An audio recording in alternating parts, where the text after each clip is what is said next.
And we're recording. Okay. So I'm here with my one of my closest brothers, Tae Reed, fellow Marine, fellow instructor, fellow competitor, and let's just talk about what we carry every day.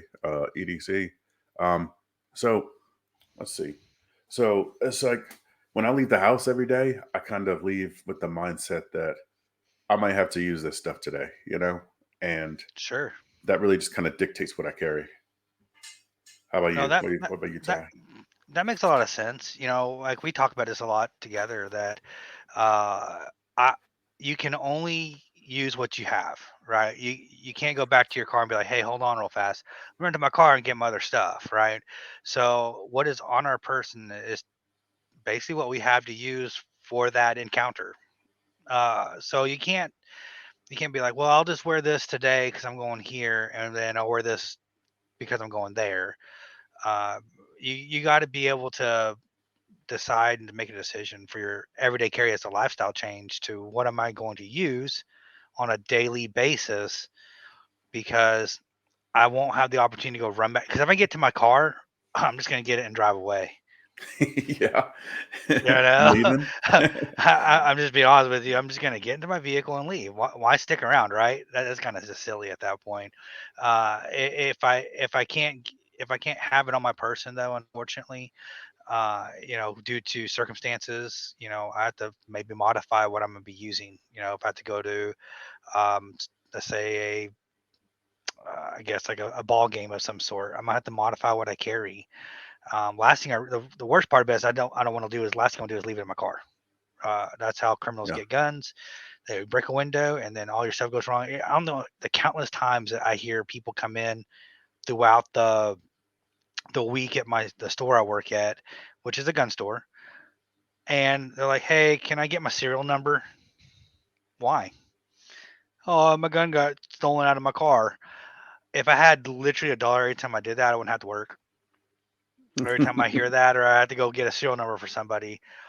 So stop leaving them in your vehicle because that's how criminals get guns. They don't go into a store or do a background check, which they will not pass more than likely to get a firearm. They just break into a vehicle. They kind of case it. They go by and they go, okay, that one looks no, not that. That one probably's got a gun in it. That one's got a gun to it, right? So that's what they're really doing. And Yeah. so, you know, you got to be a little bit smarter than just leave it in your vehicle. If you can't have on your person, you maybe just leave it at home and find another option. There's pepper spray. There's other stuff you can take with you as well. So Yeah. Yeah. Man, leaving cars and vehicles. Um, I mean, I know that you you can't take it in. Okay, whatever, man. All right, that's cool. Look, if you leave it in your center console, or if you leave it in your glove box, or if you tuck it underneath the seat, that's just lazy. All right. I'm just gonna go out there and say it. Like, absolutely, I mean, if you feel offended by that, then look, do better. I challenge yeah, you to do better. Like at least have. So let's see. Now, I'm not going to sit here and tell you that I break the law, right? I'm not going to sit here and tell you that. But concealed means concealed. If it's hidden and no one knows that I have it, then it's not a problem for anybody. Like that's correct. I've never gotten kicked out of Kroger because like I printed and someone said, "Oh my God, he's got a gun." Oh no, no, no, that's never happened because I know how to conceal. Um, Oh, absolutely.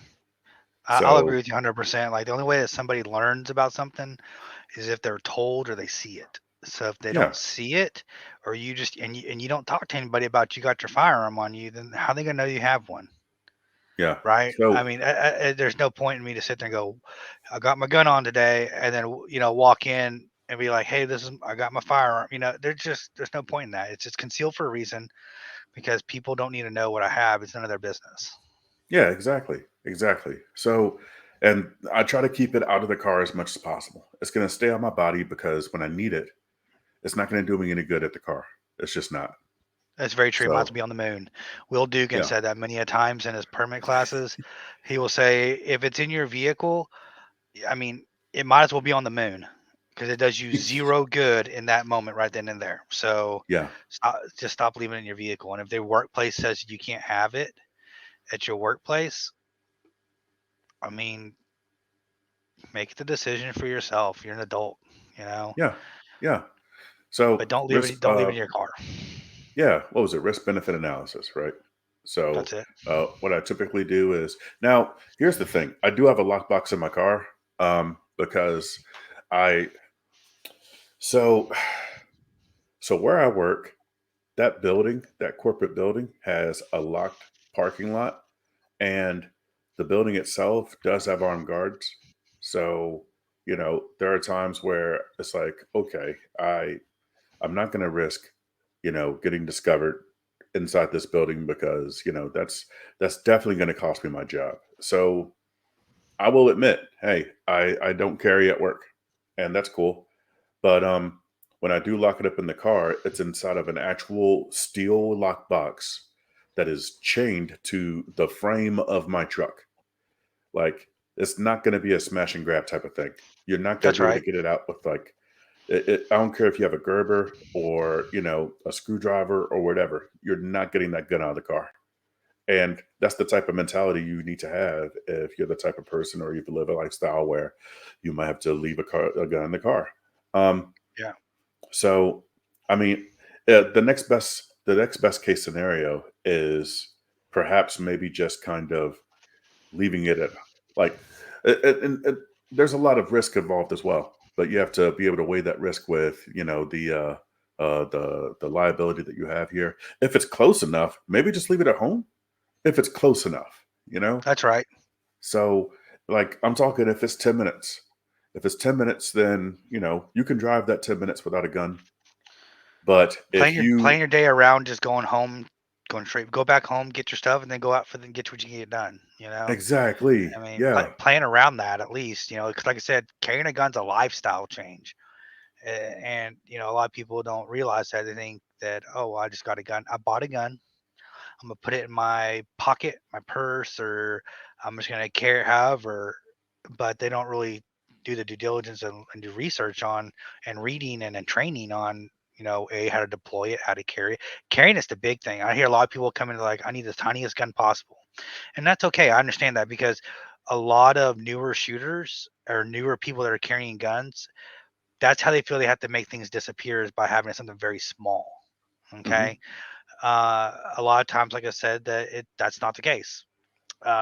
You can use a proper holster, a good belt to hold it in the same place so it stays still, and your dress attire may slightly change, right? So yeah, like, and my body type's different than other people's body types, I'm sure. I mean, but some things are similar, but my dress apparel or my dress attire is going to change. And that's why I tell people there's not a jack of all trades gun, which people try to say like, oh well, this gun's going to do everything for me I needed to do. No, that's not true. It's a tool in your toolbox. The way I kind of like the analogy I like to use is if I'm going to hang up a picture in my house and I need to use a hammer to put a nail in the wall, I don't use the same hammer to go break up concrete outside. I'm going to get a sledgehammer. Two totally different tools. Still both hammers, two different tools. that's right. Okay. So we need to look at it and be like, okay, well, what is this firearm gonna what are we trying to accomplish with it? All right. I have some that I use for deep conceal, and like there's like if I had to tuck shirts in and stuff, I have a different gun for that. Um, and I understand that they cost money, but like I said, again, it's a lifestyle change. So it's an investment in yourself and an investment in your family if that's who you're really what you're truthfully carrying a firearm for is to protect your loved ones, then it's an investment in yourself and your family at that point. So, you know, Tom Given says lets us know that it takes about $500 to $700 is what it costs for a good defensive handgun. Yeah, And it has to meet those four requirements, right? It has to meet them. There's no, I have a bunch of guns I do like that I will not use for carry guns because they don't meet all four. They'll meet some, but not all four, right? So we have to be able to reach those I guess standards so we can be carrying a proper firearm too. I'll go over real fast if you don't mind. Actually, as I said, yeah, we got it's got to be effective. Meaning we got to shoot a caliber that's going to stop a 6'5", 350-pound person pissed off on drugs or alcohol. So we got to be shooting 9, 40, 45, 38 special, 357 Magnum. Stay away from 380s and 22s. They just don't do as well. And then it's got to be reliable. I mean, it's got to go bang every time you press the trigger. Last thing I do is I don't pick my firearm up out of the safe and get ready to go to work and go, hope you work today. Just put it on and walk out the door. It's got to be reliable, right? And then it's also got to be portable. So I can't carry a gun that's so big that I can't conceal it, but it also can't be so small I can't get to it. That's the key. You got to be able to still get to it. Just because it's tiny, you can conceal it. Okay, well, good. You have it on you, but then if you can't get it out and deploy it, then you just carry around a paperweight all day long. Congratulations. The last one's ergonomics. That's entirely up to how your hands work and the capabilities and of people's hands and such. Um, the tricky side to that is most people that are newer shooters do not know how to hold a gun properly. So when they hold the gun, they aren't holding it correctly. So they say, "I don't like how this feels." Okay, and that's what has to do with a lot of the not knowing. And once the confidence comes up by learning about how to hold it correctly, how to operate it correctly, I've noticed that a lot of my students they gravitate to like full size guns, compact guns, and the most of them don't like shooting the subcompacts and the micro carries they call them now. Now I know there's a place for those. I'm not saying there's not, but most of the time we consider those backup guns. And I may be you may disagree with me on this, which is fine, but those micro carry guns are backup guns at best. They shouldn't be your mainline carry gun. So when people roll in with 365, 365 XLs, 43Xs, even 48s and such, I mean, really, those were designed to be kind of like your backup gun. They weren't made to be like to replace an actual, I call it like a first line carry gun, like the first one Like you're a going to go. backup gun, as in like my primary gun went down and I'm rolling to my backup gun, right? Like something Correct. on your ankle or something like, you know, Maybe at a different location on your body, just maybe you're like yeah, 4 o'clock on your body if you're strong side, like at 4 o'clock, or if you're right-handed, or 7 o'clock if you're left-handed. If you're yeah, carrying appendix on the other one, I mean, it's a backup gun. It's not. It really wasn't designed to be.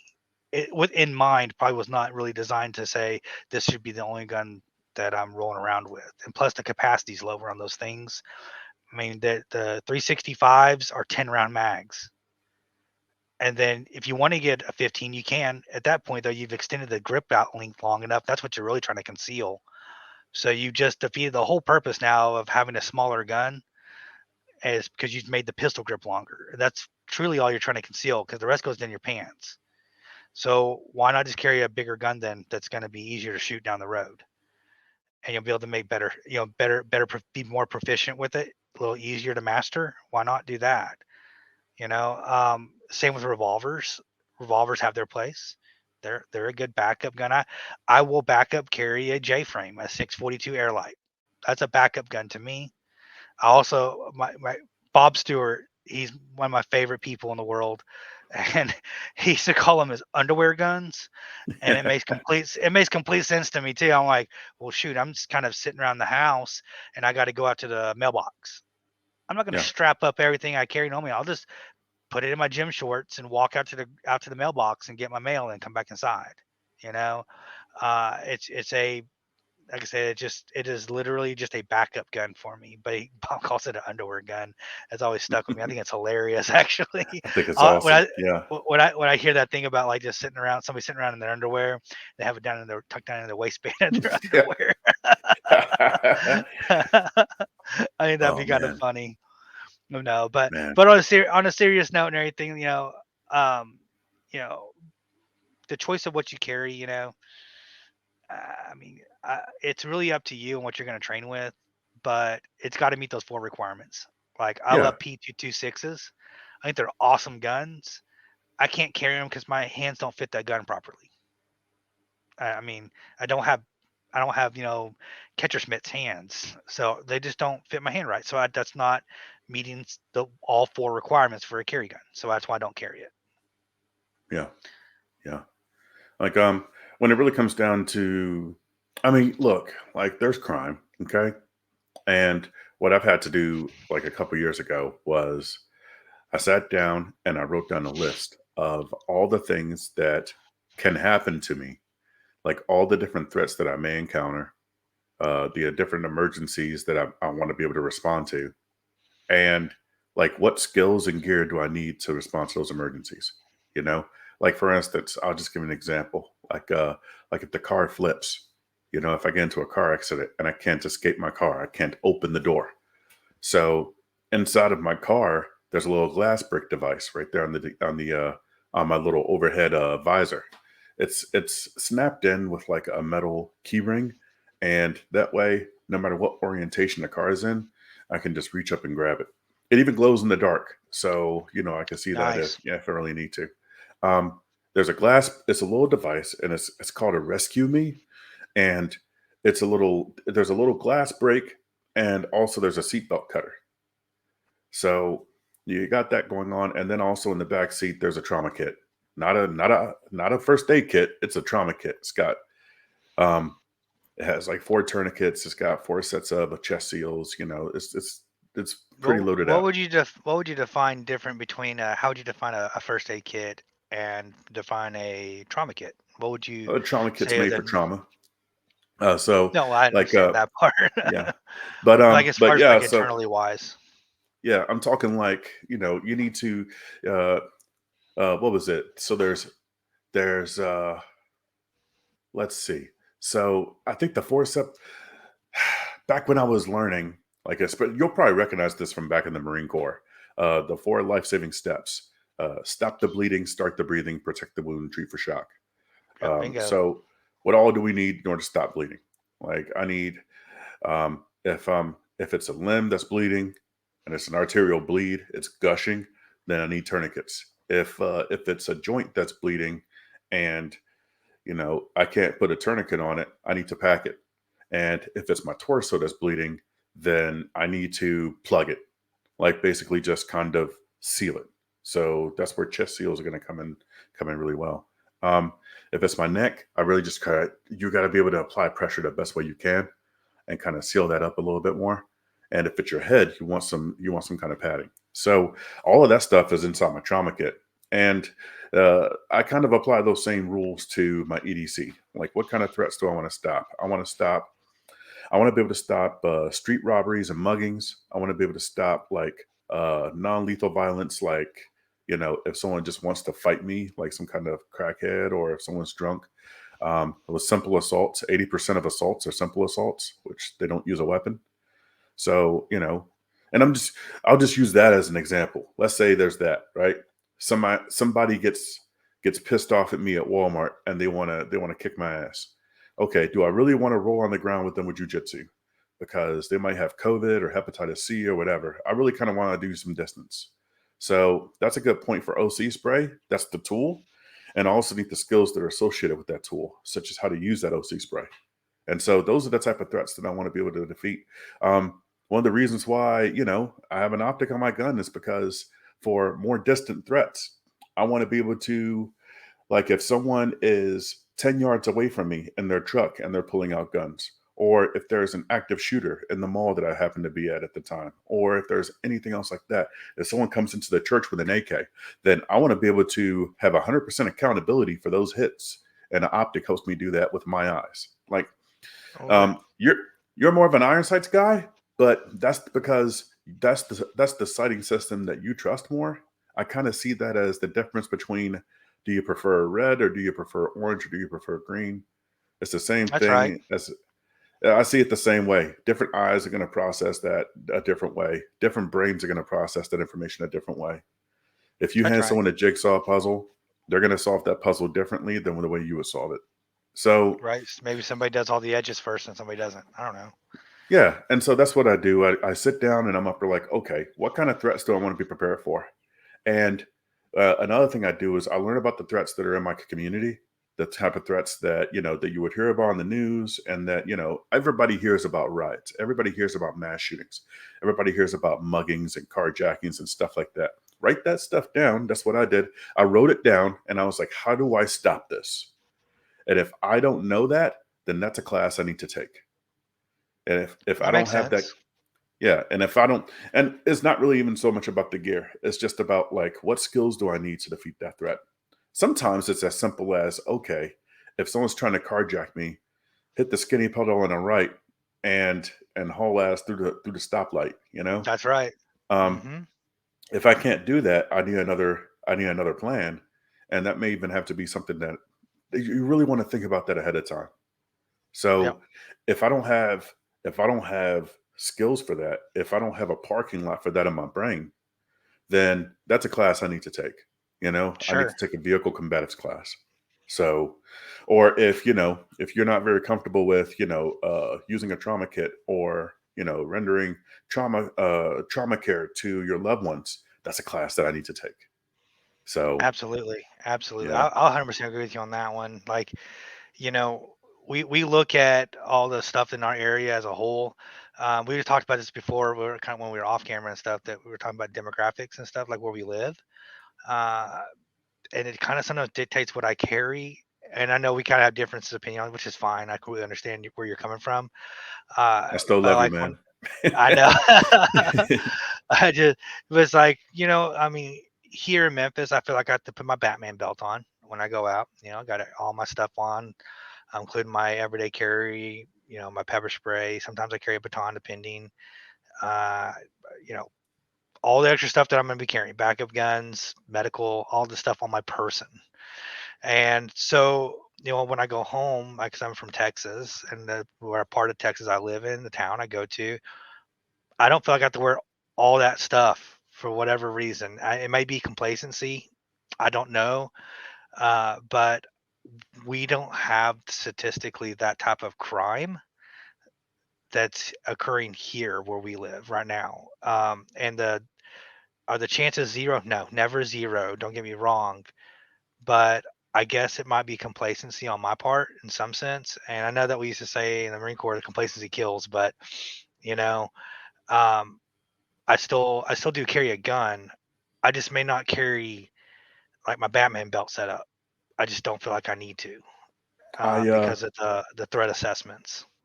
Yeah, I don't, I wouldn't call that complacency. I think it's just the list of threats is shorter.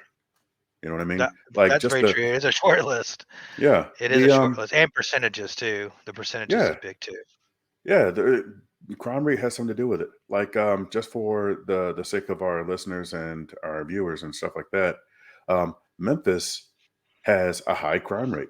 Our crime rate is twice that of Los Angeles. No, I'm sorry, it's twice that of Chicago, and it's three times that of Los Angeles. And it's violent So crimes too. it's violent crime. Yeah, we're talking about Yeah, violent crime. So basically, if someone's trying to rape, rob, kill, or cripple you, then those are the type of crimes that we're talking about. So that's right. it's so yeah, the list of stuff is gonna be higher. And I feel like, yeah, even though the risk is higher, in other metropolitan areas, that risk is still there, even though those scales may tip up and down in certain areas. But and not just in certain areas, but in certain types of crime. Like you might have more carjackings, but fewer home invasions, stuff like that. And it might be So happening in certain different parts of the city too, as a whole. Like, yeah, that's why we were talking about too, off camera again too. But we were just saying that I believe that the greatest weapon is what's between your two ears. Be able to make good decisions and be aware of your surroundings and such. The firearm is just a tool.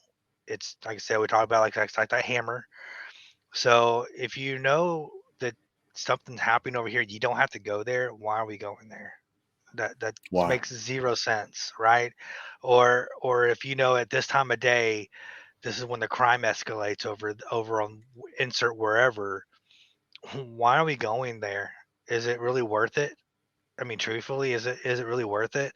I tell a lot of people that I have one goal when I leave my house every day is to be able to walk back through those same doors every day. Absolutely. Anything happens and transpires in between that day where I get them, I go to work or I'm going to teach a lesson or teach class or go hang out with some friends or whatever I'm doing.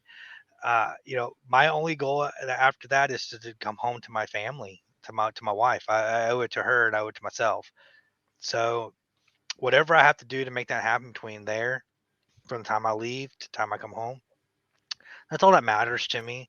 And so that's why, like, that's why I do carry every day, is because that is gonna be something that allows me and gives me the opportunity to at least, a defend myself if I need be, so I can come home to my family every day. That's very important to me. And so that's why I made that lifestyle change to carry every day. Yes, I may have to wear um, pants one size bigger so I can shove guns in them. Okay, who cares, right?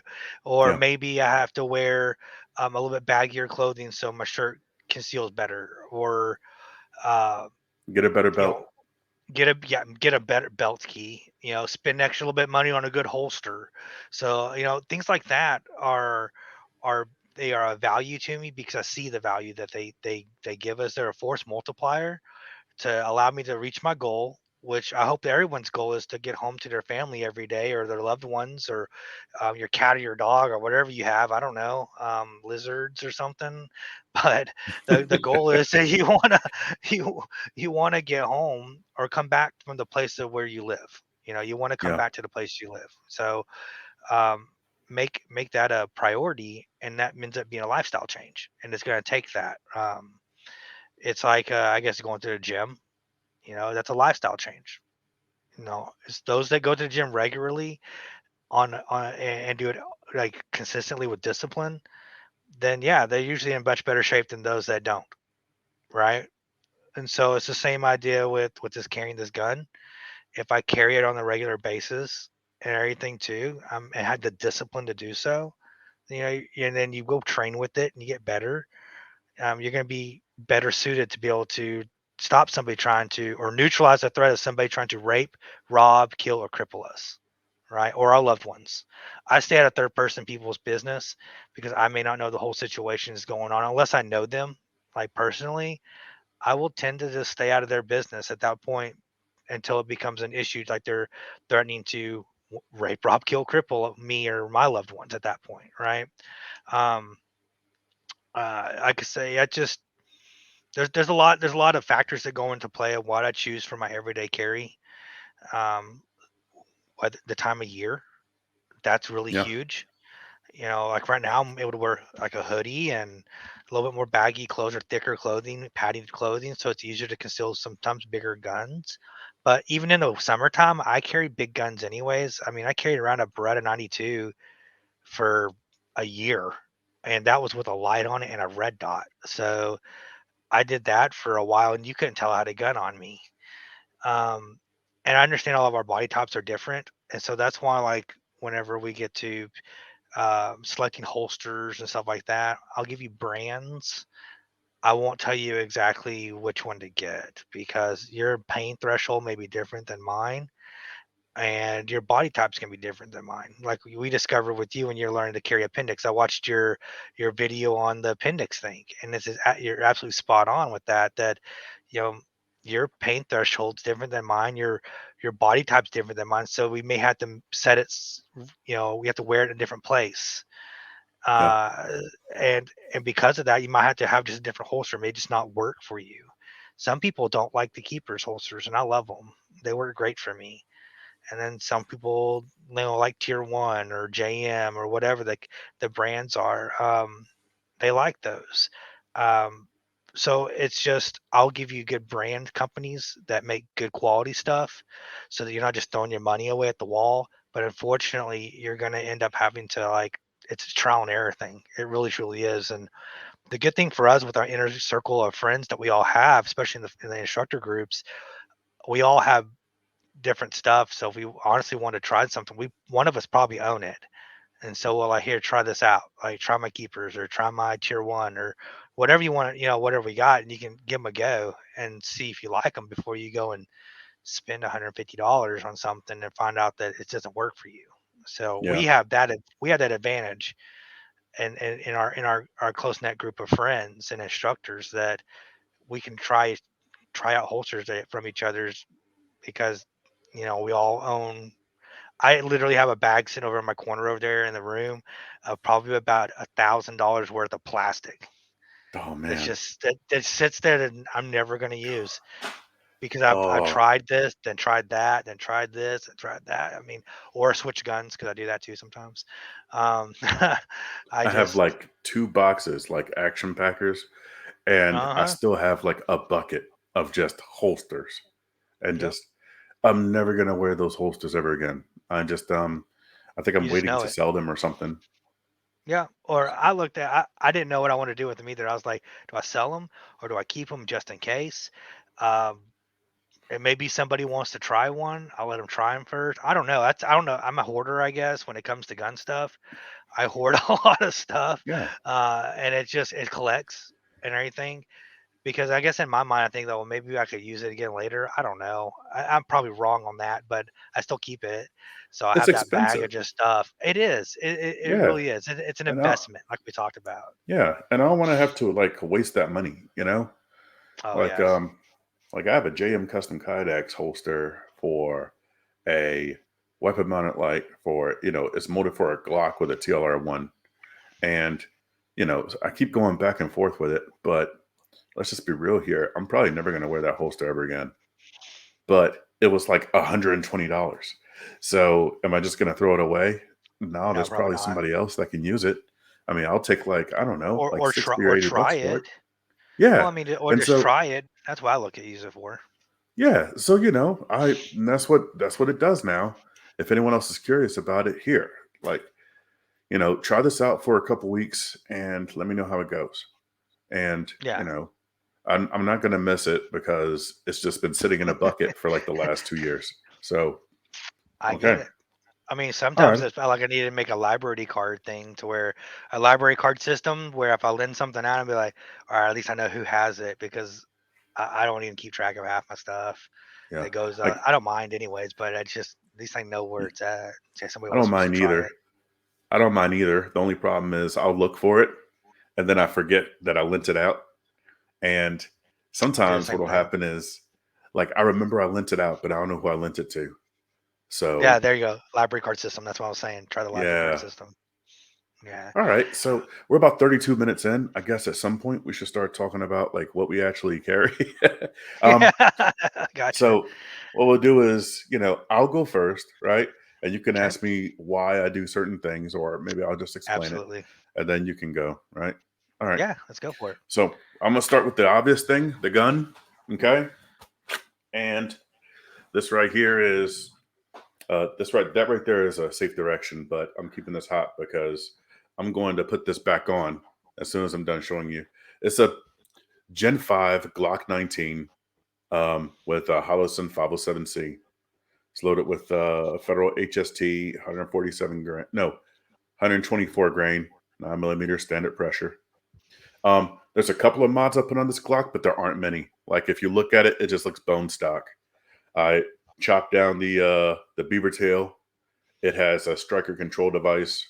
It has a CNH speed feed, and I put on Ameriglo sights. Um, Nice. it has a dot connector. It doesn't have a minus connector or anything like that. And there we go. And so that's the gun. Let's see. I was carrying a Glock 17, and I've carried that for several years. Um, but when my newborn was born, when we were expecting Malcolm, then I at first I was okay with the little half an inch that kind of poked out right there. Like if you could Yeah. see, there we go. Like Right I'm gonna there. try to get Yeah. into the camera. Like right there. This is gone because it's a 19. And so I can move like this and you That don't makes see sense. anything. But on a 17, you would kind of see those extra 2 rounds, especially on a shirt like this that's very plain, and there isn't a pattern that breaks it up. Um, Hmm. if I put on a plaid shirt, I can get away with a 17, There you and go. it's just as simple as that. Or if I had a hoodie, it's just that simple. But I was like, okay, well, I want to be able to move around a little bit more, and when I'm holding Malcolm on my arms are elevated so that shirt comes up a little bit. I'm like, okay, well, I want it. It wasn't even really anything practical. It's more of a peace of mind type of thing. Sure. But the 19, the grip feels a little funny because my hand is bigger, And I have this blue gun here to demonstrate it. It's just a demonstration. It's a demo gun. But what ends up happening is my pinky is starting to fall off right here. And so that's not really so much a gear thing. It's really more of kind of learning how to grip the gun a little bit better. And if I can get a solid grip with a 19, a 17 feels like, you know, it feels like getting out of a Prius and hopping into a Ford F-250 Super Duty, you know? Um, Yeah. it feels good. It feels real good. So, so that's the gun. I talked about optics because my the way my mind, it's not even about a distance thing with optics. My mind and my brain can use that information better than if I had iron sights. Um, all I do is I place that dot where I want the hole to be, and I manage the trigger in a way that doesn't move that dot. And a lot of people can do that with iron sights just as easy. They could do it target focused with iron sights. They could do it front sight focused. I don't really care. The main thing I'm going to be concerned about is if you're doing something to where that hole goes where you wanted it to go, okay, that's great. Let's keep doing that. But if you need help, then let's make some changes. Um, Sure. yeah. So let's see. Any questions so far about the gun and the holster? Well, Oh yeah, the holster. so, Yeah. what landed you on a Glock? Just curious. I know we've had discussion, but maybe some people don't know. But like, cause to a lot of us, like, your Glock, you know, CZ, Berettas, Sigs. It's like Dodge, Ford, Chevy, Toyota at that point, right? I mean, they all meet those first three requirements of that defensive gun. It's that fourth one, just ergonomic. So, I mean, what landed you on a Glock over, let's say, like a Sig or a Beretta or something like that, Yeah, or Shadow Systems or a or Walther a or Shadow System? there's a Yeah, there's a bunch of other stuff out there. This right here sure. is the absolute cheapest thing for me that meets the four requirements. Um, because here's what happens. I tinker with stuff and I run stuff through the ringer and I shoot a mess of ammo through my stuff. I'm not gonna baby it. So if That's it's fair. finicky or if it needs a lot of maintenance or if it's like very particular about certain parts, if I can't get any parts, then that's going to be a turnoff for me. But it's I cheap. think you I think you ran into that with the Walther, didn't you? Like you Yeah. couldn't find parts. So the Walther, if you're not a tinkerer, then the Walther PDP has like the best trigger out of the box of any polymer frame gun. Like it feels great. If you're thinking about getting an optic, it's already cut. All you gotta do is send an email to Walther for the optic plate that you need, and they'll have it to you in about a week. The shipping is not slow; it's pretty quick. Um, Sure. the it's going to be expensive because magazines are made of unobtainium right now, and It's but the always a thing plus. is, like, and it feels great. The ergonomics are great. The problem though is God help you if you ever want to deep clean that thing, or if you ever want to like detail strip it, or if you want to change out any components because it's engineered to prevent you from doing that. Like Yep. I Or ran just into fall that apart when you problem. start doing it. Yeah, so I ran into this problem. I'll try to keep the story short. The way that you take down the takedown lever in a Glock, you pop out the pin and you pull it right out, and that part costs like $20. In a Walther, you have to hit it with a punch and hammer. You got to give it some really good wax. There's a great chance that you'll crack the frame. And if you need to replace it for any reason, it doesn't cost $20. It costs like $50. And that's if you can get them. Nobody sells them aftermarket. And Walther, if you hit them up and you tell them, "Hey, I need this part," they're going to be like, "We don't have any right now. Give us 4 more weeks." And if you call in 4 weeks, they're going to keep telling you, "We don't have any right now. Give us 4 more weeks." So what that right there tells me is they don't want me tinkering with that gun, and that's fine. That's okay. Um, but don't sell stuff like dynamic triggers and like aftermarket springs and stuff like that on your website if you don't want people to tinker with it. That's So very true. yeah, like for instance, like okay, let's compare that to Glock. Right, Glock has a massive aftermarket. Um, More than three-quarters of that aftermarket doesn't play well with other portions of the aftermarket. You got a lot of tolerance stacking. I'm just a big fan of just leaving stuff stock, because I played that game. It's not fun. It was very expensive. So, like if you just leave it stock, it's gonna run as long as you want it to run. If it's not accurate, it's probably not the gun. It's probably just you. Yeah, they will always shoot better than we can make them work. So Absolutely. So, it's just that's why I chose Glock. It's just, it's cheap and it follows the four, it meets all four requirements. So, no, that makes complete sense. yeah. Now, the holster, right? So, Yep. JM Custom Kydex, um, they have this one called a AIWB, I want to say the 2.0. And what I what I did was I mounted that to an Enigma, and what else is there? That's all I keep on my belt. I don't have mag carriers on my belt. I just, I have love handles. I have like a tactical muffin top. So if I try to put a bunch of stuff on my belt, it hurts. So Sure. what I do is I fill up my pockets. Um, let's see. So what's in my pockets right now? So in this pocket is some Burt's Bees, and I also have. I'm sorry, I don't keep a wallet. I own multiple wallets. I even bought some wallets from Ty, and Yeah. now what I do is I just wrap a Ranger band around some cards. There's a Easy, little bit of easy, easy done. yeah, a little bit of cash. It's My got the trusty Skechers Skechers gift card. card. Yeah, if you know, you Oh know. gosh. That's right. If you're in the know, you're in the know. Yeah. You're Let's right. see. What's in this other pocket? This other pocket is my cell phone. I got an iPhone. Like, this is how basic I am, right? So I carry a Glock, I have an iPhone, and I drive a Nissan. So I'm just a basic bitch. All right. So Plain Jane. yeah, let's see. In this pocket, there's a flashlight, there's OC spray, and there's a Glock 19X magazine that holds 19 rounds. And the importance is in that order. Like if the pockets in my pants are so small that I can't carry all three, then the first thing that goes is the spare magazine. And the reason why I even carry a spare magazine is not for the ammo. It's because I look at it like a trauma kit for my gun, specifically for malfunctions. The ammo is just a plus.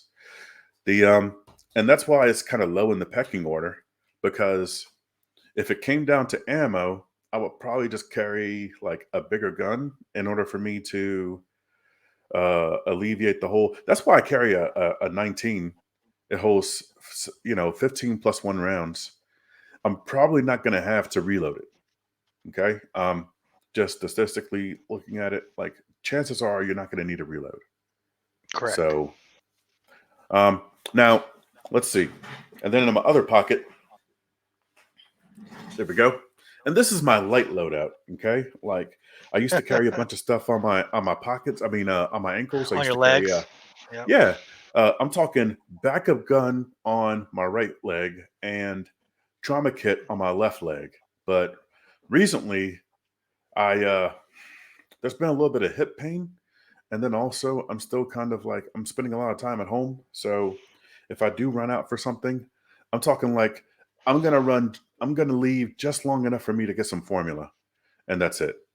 That's So fair. in my Underwear gun. pocket, yeah.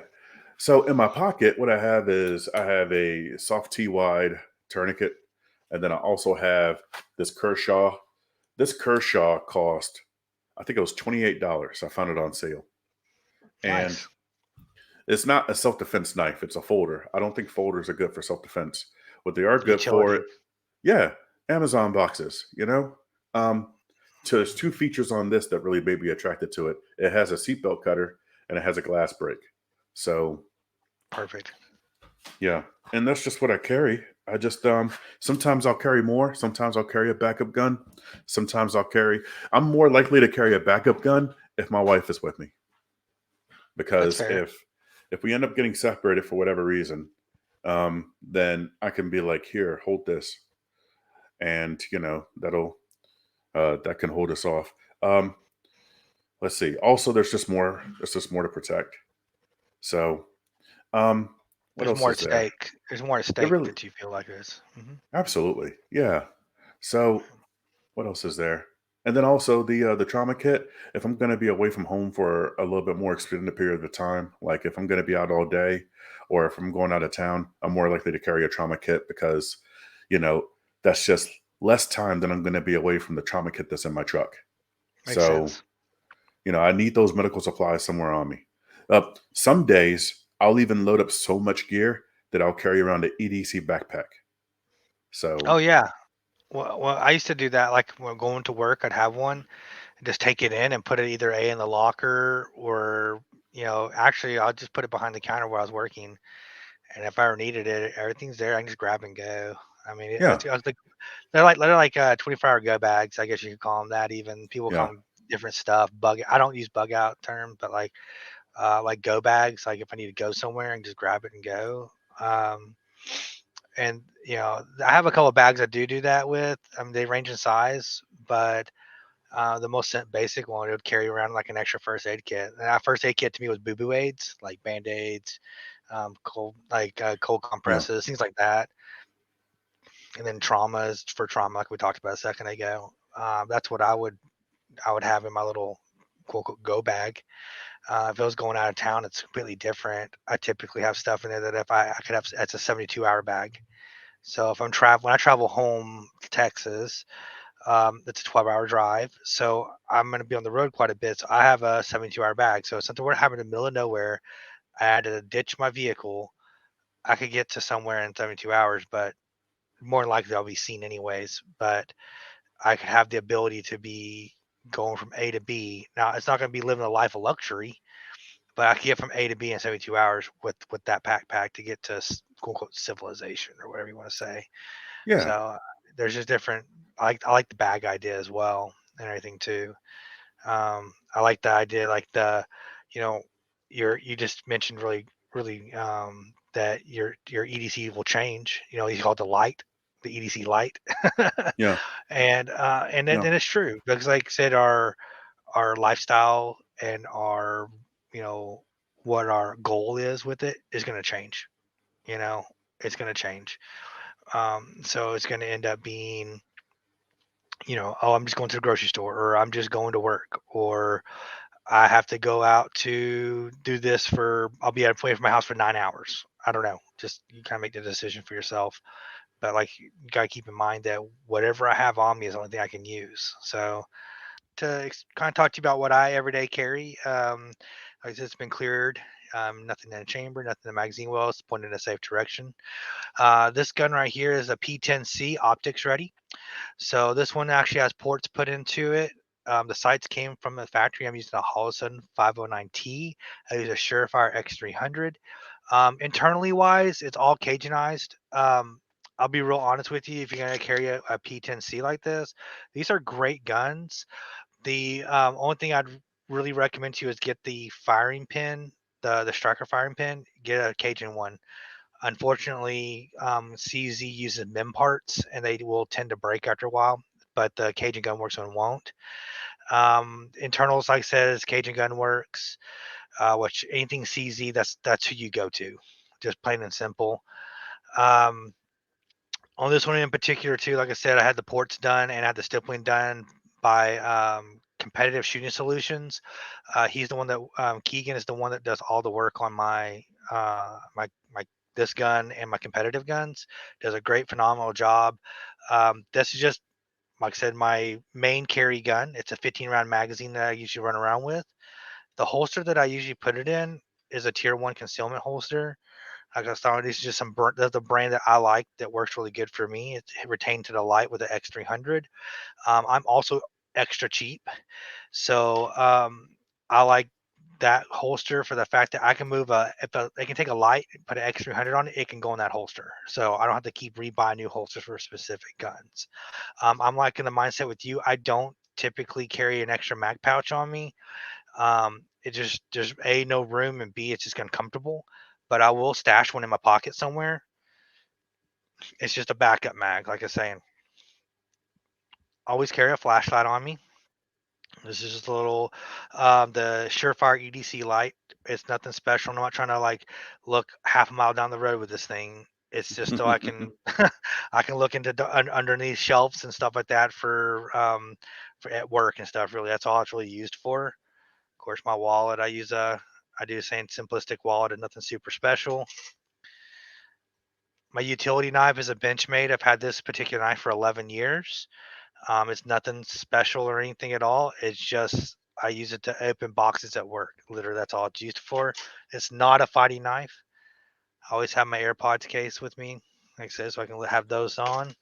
Oh, And then, what you need to get some if you don't have one, by the way, they are life changing.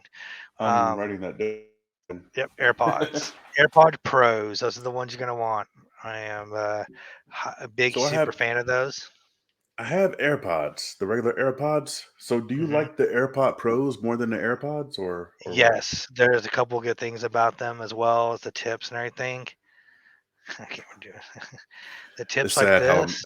I'm asking more questions about the AirPods than I am about No, the no, gun. nothing wrong with that. Nothing wrong with that. They have a you can change the size. I don't know if it's kind of hard to see, but you can change the size of them to fit your inner ear better. And they Okay. have really good noise canceling ability on them. Um, at 34, I got hearing aids. Just so you know, I rarely ever wear them just because they're kind of a pain with my glasses. And if I go to the range, I can't have them in anyways, and I don't want to lose them. So these actually have like enhanced hearing if you have them both in, but they also have noise canceling, which came in wonders for me at Christmas time. I was around all my family's kids, and they were loud, and I wanted to take a nap. I just put those in and turned on noise canceling, and I went to sleep. So Oh, they work out pretty good. I like AirPods though. I really do. I like the Pros. Um, so I've been using those. Check those out sometime. Another thing I I'm gonna always take a carry look. on me is this is my J frame revolver. So once more, it's cleared. Nothing's inside the chambers and stuff. Point of safe direction again. So this is a 642 Airlight. Is just a 38 special plus P. I put Hornady 135 grains in them. It's literally just a backup gun, just in case in case that gun stops working for whatever reason. Is always why you have this thing here. Yeah, Um, and then of course I have my cell phone that's always on me and stuff. And that's pretty much what I mostly carry every day. I do carry medical on my ankle. I didn't grab that out of the other room, but I do carry if I'm wearing pants, I will put an ankle medical kit on my leg. It has a tourniquet. It has chest seals. Has some two pairs of latex gloves in it, and it also has a couple like just honestly, it has some band-aids and stuff in it too, just for like boo boos. yeah, But that's basically what's on my typically on my ankle. I don't put that J frame in on my ankle or anything. That's actually in my pocket. Is where it's yeah. where that one lives. It lives there with my magazine typically. So So that that's my everyday carry. What I have on me at all times.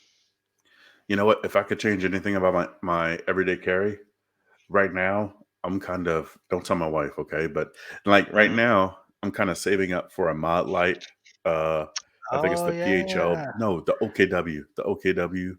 Um, yeah. because the Streamlight that I have, let me see what I have here. So I have a Streamlight ProTac 2LX. Streamlight ProTac 2LX. And like this light right here does okay. You know, I'm thinking it's getting like I think it's 600 lumens or 800 lumens, and I forget how Yeah. much candela. But that OKW from Mottlight, that thing's got like 69,000 candela, Oh yeah. and It's a retina burner. yeah. So so here's the reason why I want it. Right? I let's see. So I did some training recently with John Korea, active self protection, and you know the class wasn't really about flashlights, but the topic got onto the flashlights. So I was like, okay, well, you know, and he carries a Mott light. I don't know if it was the PHL or the OKW or what, but all I know was I was like, yeah, I'm kind of wondering why you have like this flashlight, which is like, I think I got it for like $40, and why I would spend $300 on something like a Mott light. And so he was up there like, okay, so check this out, right? And so he gets the flashlight and he shines it, right? And my reaction was just like, okay. like I could still make you out. And if I wanted to shoot you, then I still could, right? But Okay. what it did allow me to do was, it allowed me to properly identify the target. Like if I had this flashlight, that's what it does.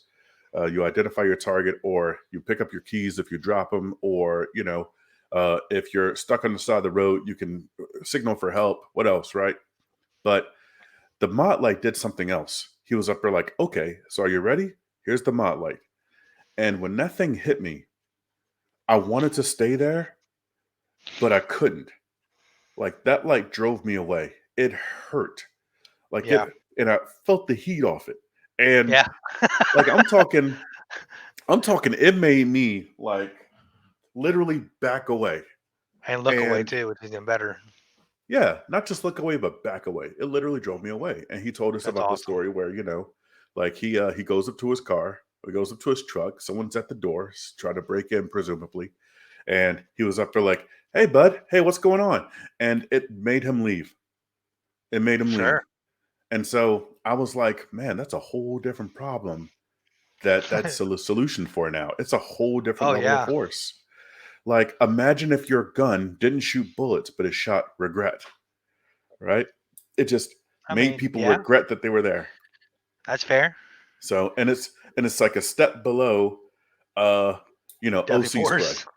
Yeah, well, it's a step below OC spray as well because you're not Oh, that's really true. hurting them. You're Yeah, not hurting them at all. You didn't touch them. You didn't use any kind of force on them. All you did was shine the flashlight at them. That's that's it. fair. So imagine that. You have a flashlight that's so powerful it makes people leave. Dude, like that might be worth We three need to hundred get it. bucks to me. Yeah, I can say it's the we can put values on certain things on costs and stuff. It's just how much of a value does it add to you, like quality of life, even maybe. That's a game changer. Though it's one thing to make something comfortable you're wearing or using, but something that's a game changer. That's huge. Like, I might get crucified for this when I say this, but I like weapon lights on guns. This is 2023. Weapon lights on guns are excellent. Um, they serve multiple functions and multiple purposes. I think it's going to become more prevalent to you now, Mikos, that since you're a father and anything now too of a little one, um, you may not have use of two hands. So, and I need to All of ID my something. all of my house guns have weapon lights. Yeah, because I can now ID with one hand, and that's important to do. Number two, like I said, also has a little bit of weight to them. So polymer, I shoot a polymer gun for this by carry gun. For now, just so you know, for now, it's a polymer gun. So adding the extra weight is kind of nice, or having the extra weight is kind of nice on the front too. But to be truthful with you, like I say, it's so that I can ID with one hand if I have to. That's the biggest advantage it has because yes, I do like carrying around one of these little guys. So I need to ID something I can. It's not a big deal. Um, but I may not have use of both hands, and it's better to have than not and not need it than need it and not have it. So Yeah, let's step into 2023. That's where we're in now. Um, and understand it has its place, but go seek training on how to use these correctly too.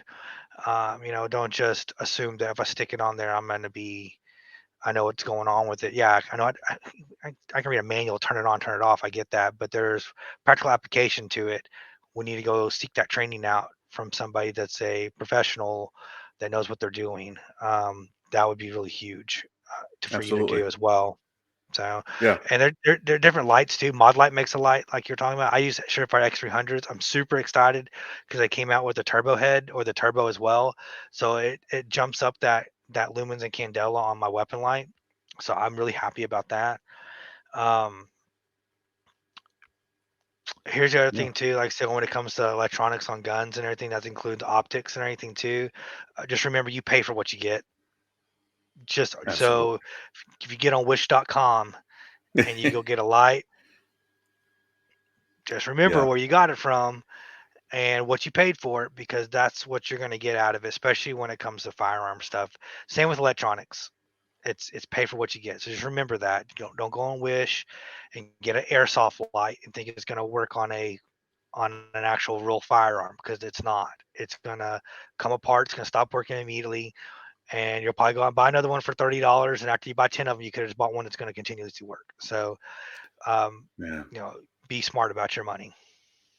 That breaks my heart too when you see guys go to the range and they're having trouble, and "Oh, what's going on?" Well, my light or my optic or my laser or whatever else I have, it doesn't work. Hmm. All right, so and then you look on the side of it and it's got some weird name from some knockoff company, and it's like, "Where'd you get this?" And Hmm. it's like, "I got it from eBay."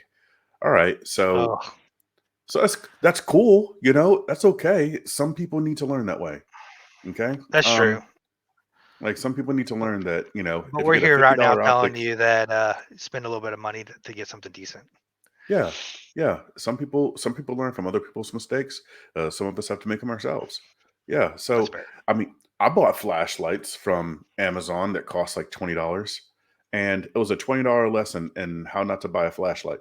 So That's fair. you know, I've done so that with holsters, so don't feel bad. I bought yeah, a $20 or $20 or $30 holster on Amazon one time, and it literally fell apart after about 3 weeks of wearing it. And I wasn't rough on it. I just put it on and went to work. So, yeah, yeah. yeah, Eh, yeah. so Yeah. So let's hop back to weapon mount lights for a second, okay? yeah, Because I want absolutely. something. I want to make a point to our listeners and our viewers. Like, what was it? So the reason we carry our gear is to solve very specific problems.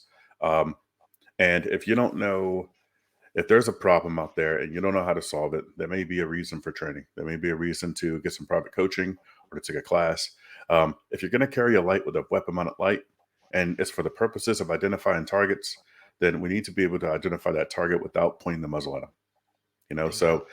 So that means choosing a light that has enough spill to where you can see the world around you. That means using techniques to where you're using low ready techniques, and you're not necessarily, because if you're out there in the Walmart parking lot at 10 o'clock at night and you're using your weapon mounted light to identify targets, high ready is not the thing for you. You know, Oh, Y- no. yeah, it's just try it. Wait until 10 o'clock at night tonight. Go out to your backyard and just try it and see how that works out.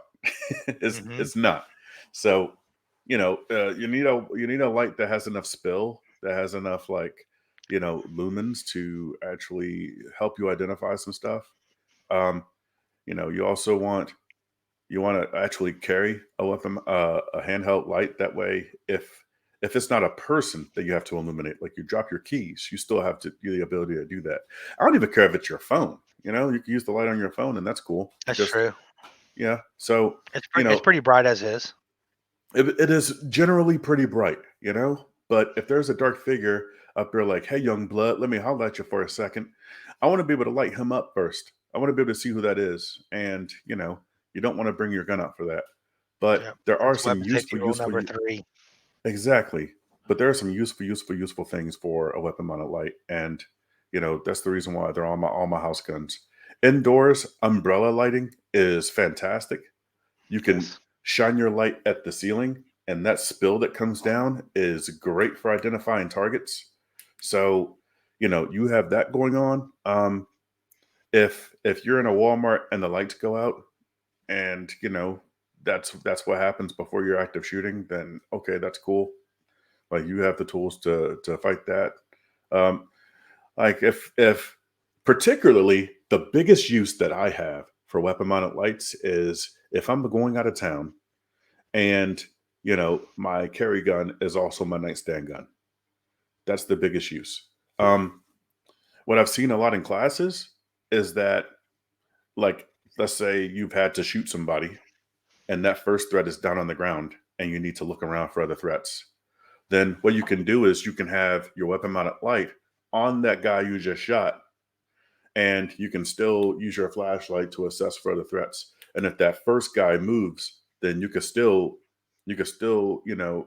if he ends up becoming a threat again, you can engage that threat again, and it doesn't require a whole lot of cognitive load. So it's just there's a ton of really good reasons for a weapon mounted light. I would probably carry a weapon mounted light on my gun if I had the real estate for it, you know? And once I lose like 40 or 50 pounds, I might end up going back to it. That's probably why I still have that holster in there. You know, deep So, down in the back of your mind, you're like, I'm gonna do it.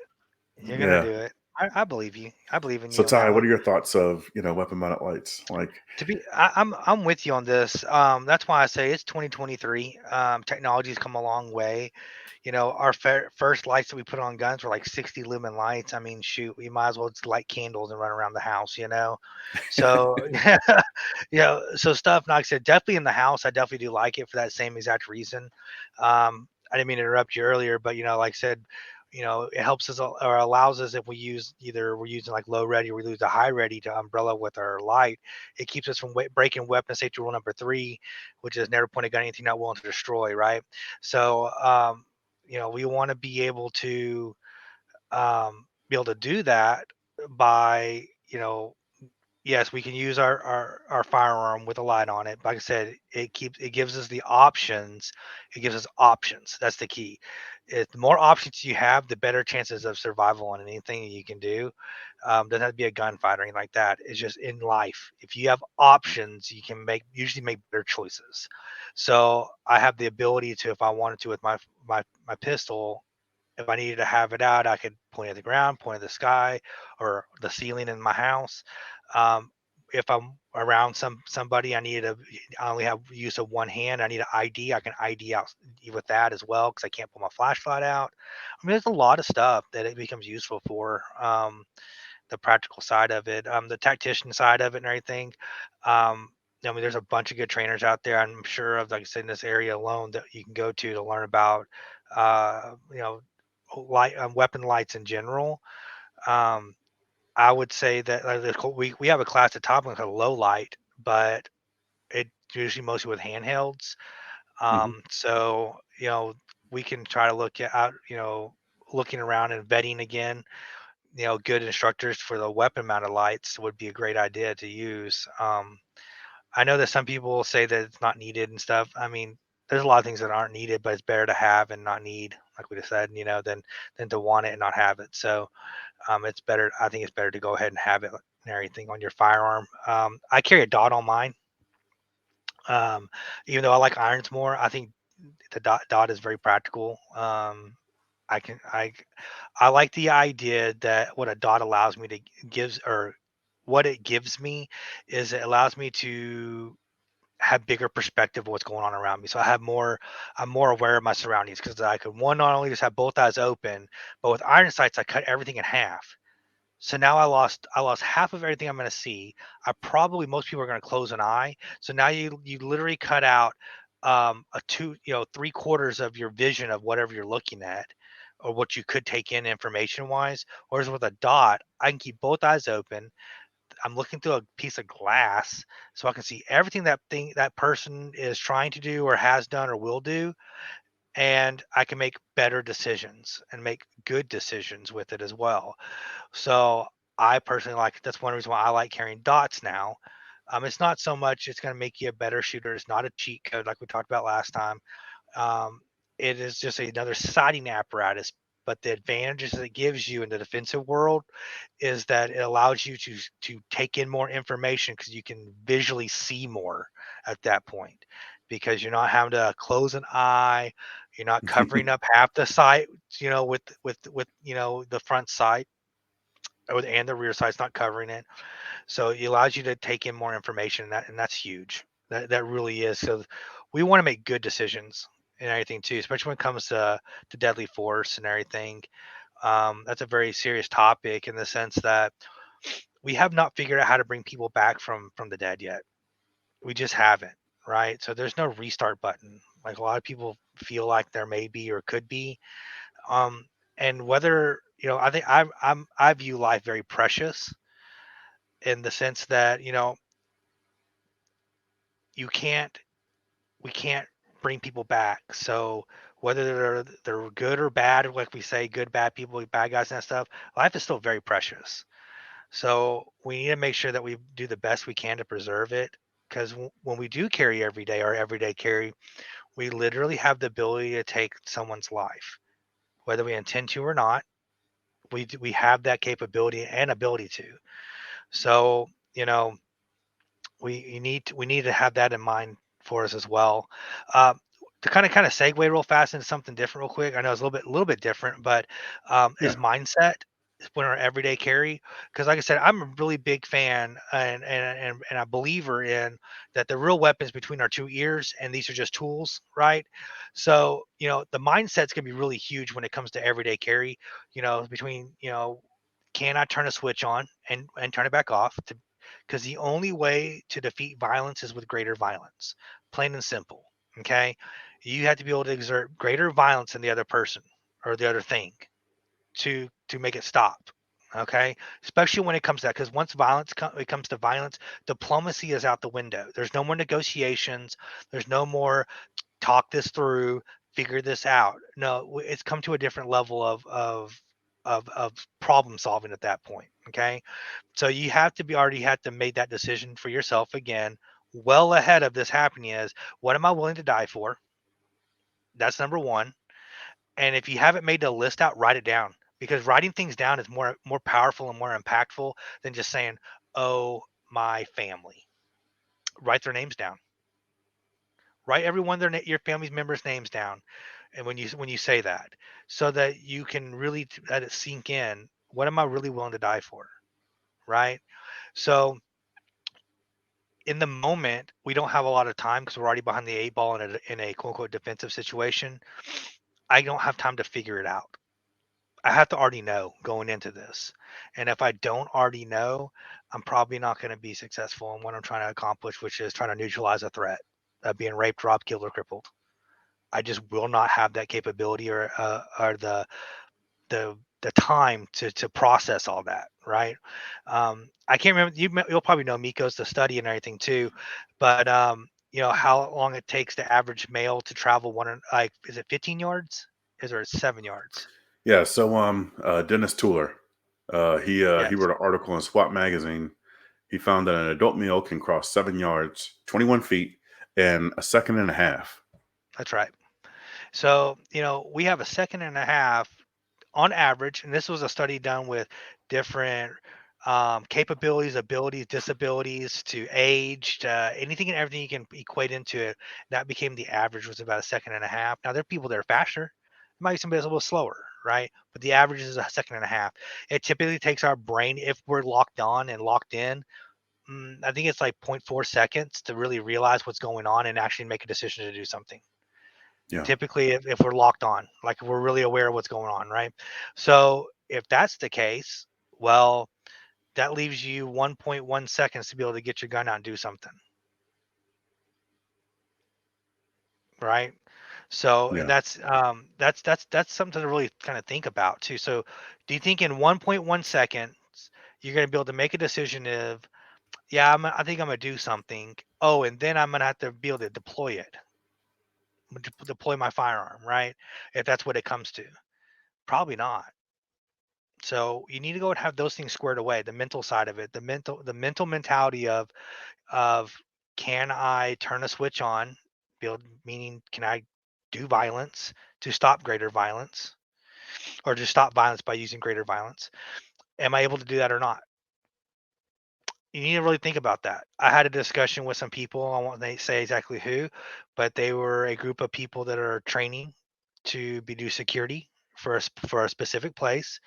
And I know they're trying to do it for the self-righteous thing of doing the right thing, which is nothing wrong with that.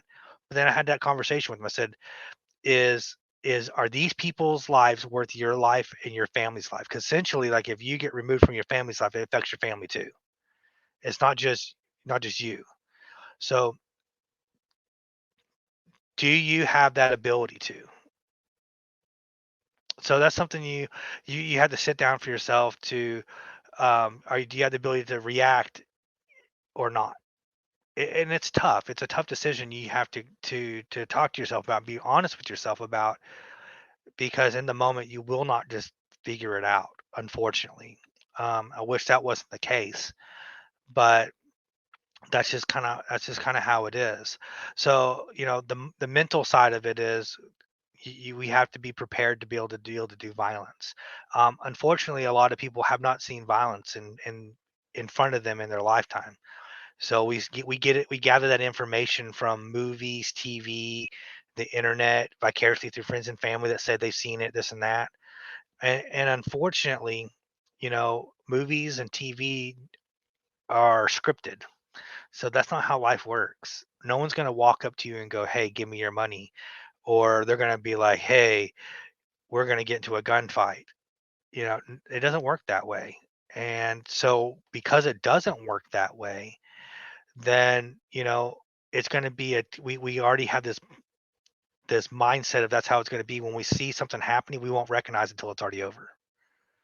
So we have to be able to be able to train to that level of being able to turn a switch on, use our noggin, things between our ears, use that brain to make good decisions. And that's why I think the greatest weapon that we all have is between our two ears. It doesn't matter what gun we carry, what ammunition we carry. That doesn't matter. Is it important? Yeah, it's good to have those meet those four requirements, but in the great grand scheme of things, if you haven't mentally prepared yourself, then unfortunately, like I said, you're still not going to be in a good place as a whole. Migos is going to be joining us here in just a second. I think he had technical difficulties for just a moment, but he'll be coming back. He'll be coming back here in just a moment. Um, I guess what I'll talk to you about real fast as well, as far as when it comes to everyday carry, would be make the decision to carry every day if you're going to carry. Okay, because it's a lifestyle change, like I talked about earlier. If you're going to carry every day, or you didn't want to carry a gun, carry every day. Stop telling yourself, "Well, I'm going to go to this side of town. I'm going to carry my gun."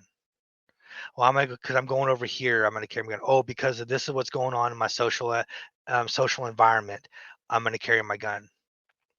No, carry it every day, because we don't get to pick and choose when our fight was. Because if we could, I guarantee I wouldn't bring up handgun. If somebody said, no one's coming up to you and saying, 12 o'clock noon, monkey bars, we're gonna have a fight. Nobody does that. It could happen to you at the grocery store. It could happen to you in the parking lot. It could happen to you in your own driveway. It doesn't really matter. Oh, welcome back, Mikos. I see you back on with us again. Yeah. Hey, Ty. I've been running my mouth. You can go back and check it later. But uh, no, but Do I have an echo? no, Do you hear an echo from me? you sound coming in clear. Okay, cool. Alrighty. Yeah, it's pretty solid. No, I'll just talk. I'll tell you. You'll want to go back and look in a minute, but I was just talking to him and say the big thing is going to be our being able to mentally be able to handle everything, and mindset of being able to, can I do greater violence to stop violence, right? And you have to have that already set up prior to. Is what it is. You can't just figure it out in the moment. It's just not going to happen. So I think that you have to have an honest discussion with yourself as well. And then if you're going to, and I just touched on too, is that if you're going to carry you make the decision to everyday carry. It's called everyday carry for a reason, not some days carry or sometimes I'll carry. It's everyday carry. Okay, because there's nobody coming up to you and saying, schoolyard, monkey bars, 12 o'clock, we're gonna have a fight. Nobody's doing that, right? So we unfortunately don't have that luxury of knowing when or where that fight's gonna take place. It could be in the parking lot, it could be in your driveway, it could be inside of a Walmart, it could be inside of Kroger. I mean, there's no telling where it is because we don't get to pick and choose. That's why it's called defensive. That's a defensive shooting is what it is. We are on the defensive. Um, we are already behind the eight ball from the get go. So we don't get to pick and choose. It's a very selfish thing for them to do because um, they don't. I don't get to determine when it starts, and I don't get to determine when it ends. They do. It's a very selfish thing they put you in the situation in. So I don't get to determine if they're going to try to rape, rob, kill, or cripple me or my loved ones, and I don't get to determine when it ends. It could take 0 bullets, and it could take any number past that. So It could take 0. I could pull my firearm and say, "Stop, go away, get back," and they go, bye," and leave, right? And that took 0 bullets, and the net threat of being raped, robbed, killed, or crippled has now been neutralized, right? Well, it could take any number past that, because unfortunately, like we all know that in our within our community as well, that pistol rounds really aren't the greatest at stopping people. I mean, I think the statistic was done 2018 or 2019 here at the Memphis Med, that if they made it to with a gunshot wound from a pistol, they make it to the med with any vitals of any sort, they have a 98% chance to live.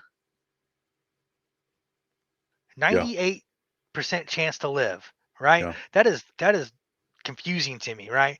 But we make that concession to carry a handgun because I can't conceal a shotgun or a rifle, right? So that's why we do carry handguns. It's not because they're my first choice in the hierarchy of firearms that are effective. No, absolutely not. It's because it is the only thing that with the concession I have to make so that I can carry and conceal. Because if I could carry and conceal a rifle, I would pick that or a shotgun well before I pick a handgun. So we just absolutely. got to remember it's everyday carry. It's not some days carry. It's everyday carry. You know what? I feel like that's a great place to finish it up. Ty, if people want to get a hold of you, if they want to train with you, if they want to shoot with you, how can they get a hold of you? Absolutely. You can email me at Tae at TopGunMemphis.com. You can also catch me on Instagram and you can DM me with any questions. It's Tae Reed number 17. And that also goes for my a lot of my other social medias, through TikTok, through I pretty much just use that, and I use Instagram for the most part. Facebook, like you maybe catch me on there, but I'm not on that as much anymore. But I will make a promise to you guys. Like I say, I know I don't know everything about firearms because there's so much to know, and I'm still a student too. So if you ask me a question and I don't know the answer to it, I will not lie to you. I'll just go and find the answer for it so we can both learn, right? Because I got a wonderful group of instructors around me that have been doing it longer than I've been alive. So I'll ask one of them, and like I say, they'll give me an honest answer, and then we can all learn together. And quite honestly, you might teach me something too, and I'm all here. I'm all for it. Sounds fantastic. Ty, thanks so much for coming on today. I really do appreciate you, brother. Oh, I appreciate you too, Mika. Like I say, I enjoy doing this. This is really fun just to have a conversation with you, like we talked about earlier. I love them. I miss our 5 hour conversations on the phone, but I mean, this will do. Yeah. All righty. Well, folks, if you're still listening, I just want to say thank you so much for listening. I want to let you know how much I really do appreciate it. You could have spent your time doing anything with anyone, but you're spending it with us, and that means a lot to me. So thank you. Welcome to Memphis.